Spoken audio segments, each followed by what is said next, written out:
کرتا فرمایا جھوٹا تھا، آج رات پھر آئے گا. یا سلم اگر آج رات آیا میں تو اس کو چھوڑوں گا نہیں. کہا ٹھیک ہے دیکھ لیتے.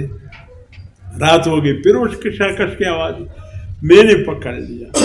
پکڑنے کے بعد میں نے کہا اب رو چلاؤ، جس کی قسم دیتے ہو دیو، میں نے نہیں چھوڑنے تمہیں. کہا اچھا ابو ہریرہ اگر میں نے ایک بات تجھ سے کہہ دی تو مجھے چھوڑ دو گے؟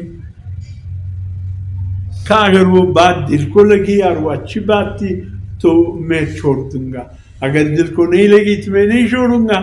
کہا جب بھی آپ آ جائے اس گندم کے ڈھیر پر بیٹھے ایک دفعہ آیت الکرسی پڑھ لیا کر.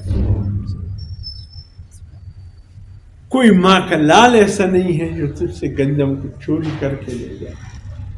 بات پیاری کی تھی، وعدہ بھی ہوا تھا، میں نے جانے ہی دیا. صبح پھر حضور کے ساتھ جب بات ہوئی میں نے کہا سلم سے بات ایسی کی. حضور صلی اللہ علیہ وسلم نے فرمایا ابو ہریرہ بات اس نے سچی کی تب وہ جھوٹا. وہ شخص جھوٹا تھا لیکن بات سچی کی. یا سلم یہ کون تھا؟ فرمایا یہ شیطان. یہ بتانے آیا تھا کہ اے مسلمانوں اگر تم اپنی چیزوں کی حفاظت کرانا چاہتے ہو آیت الکرسی پڑھو، یہ چیز میری نظروں سے اجل ہو جائے گا. بات سچی کی لیکن تب وہ جھوٹا. میرے محترم دوستو فرمایا جس چیز پر ایک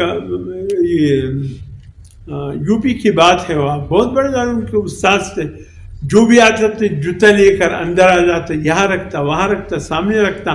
وہ جب بھی آتا جوتا ادھر جوتوں کی جگہ پر رکھ دیتا، واپس جاتا. اکثر لوگ جتنی محفوظ حفاظت سے رکھتے چوری ہو جاتے، اس کا کبھی چوری نہیں ہوا.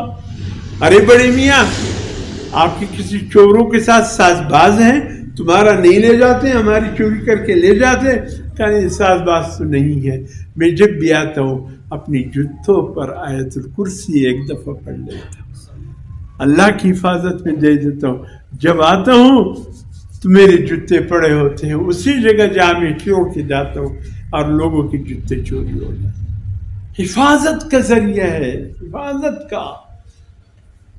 دکان سے جاتے وقت دکان پر ایک دفعہ کرسی پڑھ کر چپ کر لیا کرو، اپنے بدن پر، اپنے بچوں پر. بچے محفوظ ہو جائیں گے، گھر محفوظ ہو جائے گا. بیٹے سے نیند سے پہلے ایسے کرسی پڑھ کر گھر کی تمام دیواروں کو اس تصور میں لا کر چاروں طرف، یہ گھر چوروں کے نظروں سے